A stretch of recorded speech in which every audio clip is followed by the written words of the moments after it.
अरे यार, ये असेट क्या होती है, लायबिलिटी किसे कहते हैं, इनकम क्या होती है, एक्सपेंसेस कैलकुलेट करें, क्या आपको भी इन सब चीजों में कंफ्यूजन होता है?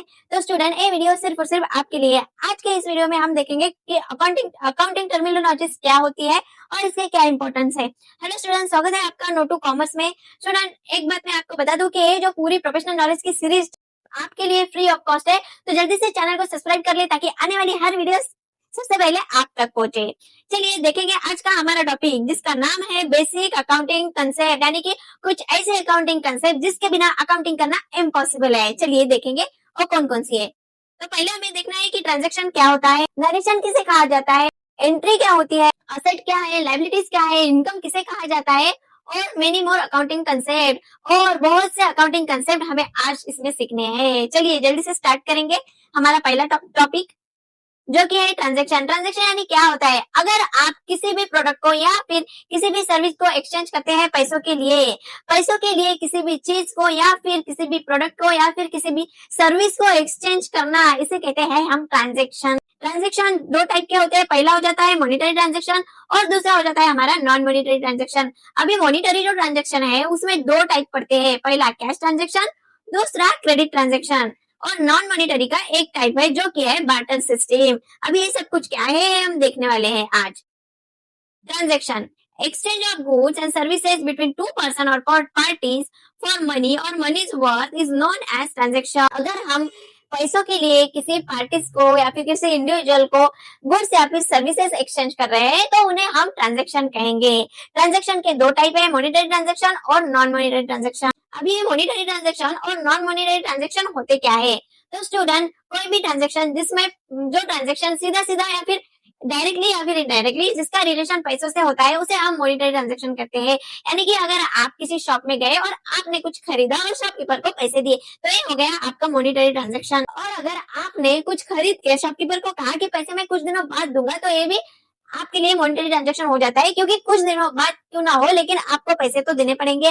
पैसों का रिलेशन तो आता है, पैसों का संबंध तो आता है, तो उसे भी हम मॉनिटरी ट्रांजैक्शन कहेंगे। Monetary transaction, the transaction which involve an exchange of money और मनी इज वर्थ, पैसा एक्सचेंज करना। इस ट्रांजैक्शन में हम गुड्स या फिर सर्विसेज पैसों के लिए एक्सचेंज करते हैं, उसे मॉनिटरी ट्रांजैक्शन कहा गया है।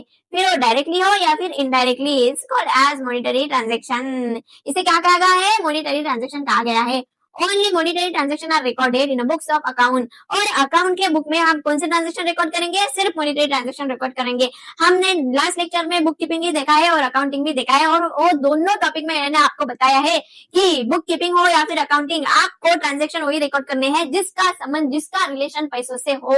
ठीक है, बुक कीपिंग में हमें ट्रांजैक्शन रिकॉर्ड करते हैं और उसके आगे की जो प्रोसेस होती है, प्रॉफिट एंड लॉस अकाउंट निकालना, असेट निकालना, लायबिलिटी निकालना, बैलेंस शीट निकालना, ये सब कुछ अकाउंटिंग में क्लियर हो जाता है और इन सब चीजों की प्रैक्टिस यानी कि हो जाता है हमारा अकाउंटेंसी। ठीक है, तो कौन से ट्रांजैक्शन रिकॉर्ड होते हैं अकाउंटिंग में? मॉनिटरी ट्रांजैक्शन रिकॉर्ड होते हैं अकाउंट में। आपको एमसीक्यू किसी भी ऊपर आ सकता है, कौन से भी टॉपिक पर आपको एमसीक्यू आ सकता है एग्जाम में।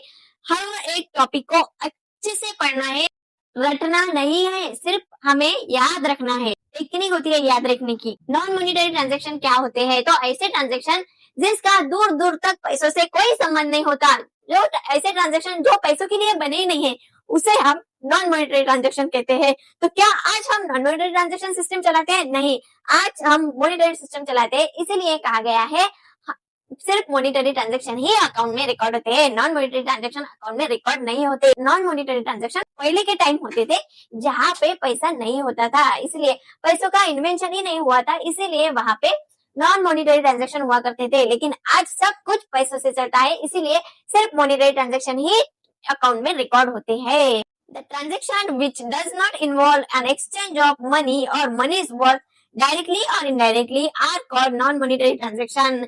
ऐसे ट्रांजैक्शन जिसमें पैसों का कुछ एक्सचेंज ही नहीं, पैसों का कुछ लेन देन ही नहीं होता है, फिर चाहे वो डायरेक्टली हो या फिर इनडायरेक्टली पैसों का कुछ लेन देन ही नहीं होता, उसी ट्रांजैक्शन को हम नॉन मॉनिटरी ट्रांजैक्शन कहते हैं। An exchange of one thing against another thing is called barter system। एक वस्तु लेके अगर हम किसी दूसरी वस्तु को एक्सचेंज कर रहे हैं तो उसे कहेंगे हम non monetary system. Barter system जो कि मॉनिटरी सिस्टम का पार्ट है, मॉनिटरी सिस्टम का टाइप है। अभी जो ये मॉनिटरी ट्रांजैक्शन है ये दो टाइप के हैं, कैश ट्रांजैक्शन और क्रेडिट ट्रांजैक्शन। अभी कैश ट्रांजैक्शन मतलब क्या? अगर आप मुझसे कोई वस्तु खरीद रहे हो, समझ लीजिए कि आप जेठालाल की गड़ा इलेक्ट्रॉनिक्स में गए, वहां से आपने एक फ्रिज खरीदा, 70,000 का फ्रिज आपने खरीदा और जेठालाल को वही के वही इमीडिएट पेमेंट कर दिया। कौन सा पेमेंट कर दिया? इमीडिएट पेमेंट कर दिया फ्रिज का। तो ये हो गया आपका कैश ट्रांजेक्शन, क्योंकि आपने पैसे वही के वही दे दिए, इमीडिएट पेमेंट कर दिया आपने, तो ये हो गया कैश ट्रांजेक्शन। अगर आपको कुछ रिसीव होता है कैश के रूप में और अगर आप किसी को पेमेंट करते हो कैश के रूप में, तो ये हो जाता है आपका कैश पेमेंट या फिर कैश रिसिप्ट, और वो ही रिकॉर्ड होता है कैश ट्रांजेक्शन में। कैश ट्रांजेक्शन उसे ही कहा जाता है। अगर आपको कोई भी चीज कैश के स्वरूप में मिल रही है और अगर आप किसी को कुछ भी कैश के स्वरूप में इमीडिएट पेमेंट कर रहे हो, तो ये हो गया आपके लिए cash transaction. A business transaction in which cash is paid और received immediately is known as cash transaction. क्या होता है? कैश अगर आपको रिसीव हो रही हो या फिर आप कैश का पेमेंट कर रहे हो लेकिन इमीडिएटली कर रहे हो, तो ये हो गया आपके लिए cash transaction. Purchase of goods for cash 5,000, purchase किए आपने गुड्स, कितने के किए? 5,000 के, ये हो गया आपका कैश ट्रांजेक्शन। अब क्रेडिट ट्रांजेक्शन किसे कहते हैं? वही एग्जांपल लेते हैं कि आप जेठालाल की शॉप में गए, आपने फ्रिज खरीदा 70,000 का, लेकिन आपने जेठालाल को क्या कहा कि मैं पेमेंट अभी नहीं करूंगा, मैं कुछ दिनों बाद इसका पेमेंट करूंगा, तो ये हो गया आपका क्रेडिट ट्रांजेक्शन, यानी कि आपने इमीडिएट पेमेंट नहीं किया पैसों का। ठीक है। A transaction is one in which cash is not paid और received immediately at the time of transaction but it is paid और receive at a later date. क्या बोलते हैं? ऐसे ट्रांजेक्शन जिसमें कैश पेड या फिर रिसीव नहीं होती, इमीडिएटली कैश पे या फिर कैश रिसीव नहीं की जाती, ऐसे ट्रांजेक्शन को हम क्रेडिट ट्रांजेक्शन बोलते हैं। समझिए, अभी हमारा लेन देन हो गया, हमारा ट्रांजेक्शन हो गया, लेकिन मैंने आपको कैश नहीं दी या फिर आपने मुझे इमीडिएटली कैश नहीं दी, मैं कुछ दिनों बाद देने वाली हूँ, तो ये हो गया आपके लिए क्रेडिट ट्रांजेक्शन। यानी कि ट्रांजेक्शन होने के बावजूद भी आप मुझे पैसे नहीं दोगे, आप मुझे पैसे कुछ दिनों बाद दोगे। Goods sold on credit to mister Aman at 8,000, आपने गुड्स सोल्ड किए मिस्टर अमन को 8,000 के, लेकिन किस बेसिस पे? क्रेडिट बेसिस पे। ये हो गया आपका credit transaction. Sold machinery to mister Amar Singh on credit at 20,000, आपने मशीनरी सोल्ड की अमर सिंह को, कितने की? 20,000 की, लेकिन आपने क्रेडिट पे सोल्ड की, तो ये हो गए आपके क्रेडिट ट्रांजेक्शन। क्या देखा हमने? कैश ट्रांजेक्शन और क्रेडिट ट्रांजेक्शन। कैश ट्रांजेक्शन यानी आप अगर कोई चीज ले रहे हो या फिर किसी को कुछ दे रहे हो, तो आपको लेना देना इमीडिएट कैश के रूप में पेमेंट करना है, और आपको अगर इमीडिएट कैश रिसीव होती है तो ये हो गया आपका कैश ट्रांजेक्शन। और ट्रांजेक्शन होने के बाद भी अगर आपको आपके पैसे नहीं मिलते, पैसे कुछ दिनों बाद मिल रहे हैं, तो ये हो गया आपके लिए क्रेडिट ट्रांजेक्शन। आगे देखेंगे, आगे है हमारी एंट्री और नरेशन। अभी एंट्री मतलब क्या? बुक कीपिंग में हमने देखा कि हमें ट्रांजेक्शन बुक कीपिंग में रिकॉर्ड करना पड़ता है, लेकिन उसका एक सिस्टमेटिक वे होता है, एक सिस्टमेटिक फॉर्मेट होता है, तो उसे ही हम कहते हैं एंट्री। एंट्री यानी कि ट्रांजेक्शन को एक प्रॉपर वे में लिखना, एक सिस्टमेटिक मैनर में लिखना, उसे कहेंगे हम एंट्री। आगे देखेंगे कि नरेशन क्या है। अभी आपकी एंट्री तो हो गई, तो एंट्री क्या लिखी आपने? Cash to capital. समझ लीजिए कि ये हो गई है आपकी एंट्री। अभी इसके नीचे ब्रैकेट में आपको इसका ब्रीफ एक्सप्लेनेशन लिखना पड़ता है। ये रूल ही है अकाउंटिंग का कि आपको कोई भी एंट्री हो, आपको उसके नीचे उसका ब्रीफ एक्सप्लेनेशन लिखना पड़ता है। ब्रीफ एक्सप्लेनेशन यानी कि शॉर्ट में एक्सप्लेनेशन है, लेकिन हो क्या रहा है। तो यहाँ क्या हुआ है?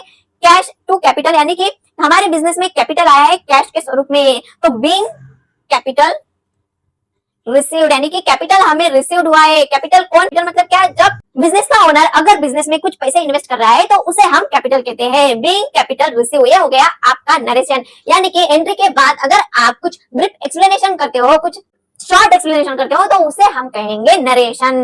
अ brief explanation of the business transaction for which entry is passed is called as narration. It is always given in the bracket below the journal entry and it is usually start with word being और for. इसे start किसे करते हैं? Being या फिर for से। के बाद ब्रीफ एक्सप्लेनेशन जो देते हैं हम ट्रांजैक्शन का, तो उसे हम कहते हैं नरेशन। नरेशन हम लिखते हैं एंट्री के नीचे ब्रैकेट में, जिसकी शुरुआत हम करते हैं बीइंग या फिर फॉर से।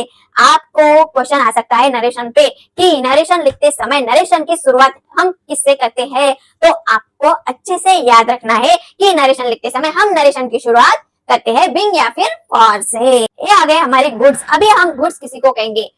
अगर आप कुछ खरीद कर लाते हो और आपके शॉप से उसे दोबारा सेल करते हो, यानी कि आपने कुछ खरीदा और शॉप के माध्यम से आपने उसे फिर से बेचा, तो ये हो गया आपके लिए गुड्स। समझ लीजिए कि आप एक क्लॉथ सेंटर वाले हैं, तो आप क्या कहेंगे कि मार्केट से क्लॉथ खरीद कर लाएंगे आपकी शॉप में। आपकी शॉप में आपने क्लॉथ खरीद के लाए, तो आप क्या करेंगे, कुछ प्रॉफिट कमाने के लिए उसका प्राइस थोड़ा ज्यादा करके उसे फिर से सेल करोगे, यानी कि उसे रीसेल करोगे, और उसे ही हम कहते हैं गुड्स। तो यहाँ पे आपके लिए गुड्स हो गए आपके क्लॉथ। आपने प्रॉफिट कमाने के लिए मार्केट से क्लॉथ खरीद कर लाए और उसे से कुछ ज्यादा प्राइस लेकर आपने उसे आपकी शॉप से बेच दिए, तो क्लॉथ हो गए आपके लिए गुड्स। ठीक है। The term goods refer to merchandise, commodities, article or thing in which a trader trade merchandise, commodities, article or thing in some में trader trade करता है, यानी कि मार्केट से खरीद कर लाना और उसे अपने शॉप से फिर से बेचना, तो उसे हम गुड्स कहेंगे। These are purchased or manufactured for the purpose of sale and to earn profit। इसको बनाया ही जाता है परचेस करने के लिए और उससे प्रॉफिट कमाने के लिए। ऐसे कुछ कमोडिटीज थिंग्स जिसे हम गुड्स कहते हैं।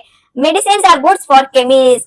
केमिस्ट के लिए मेडिसिन गुड्स हो जाती है, केमिस्ट यानी कि मेडिकल वालों के लिए। Vegetable are good for the vegetable vendor. Vegetable vendor जो भी होती है उनके लिए वेजिटेबल गुड्स बन जाते हैं। Parts like tyres, engine, gearbox, cable are produced by a vehicle manufacturer like Bajaj Auto, Hero Motors. इन सब के लिए जो पार्ट्स हो जाते हैं, बाइक के जो पार्ट्स हो जाते हैं, वो हो जाते हैं इनके लिए goods. Student, a professional knowledge की पूरी सीरीज आपके लिए फ्री ऑफ कॉस्ट है, तो जल्दी से चैनल को सब्सक्राइब कर लीजिए ताकि आने वाली हर वीडियो सबसे पहले आप तक पहुंचे। स्टूडेंट, आज के लिए इतना ही, मिलते हैं हमारे नेक्स्ट लेक्चर में। Thank you.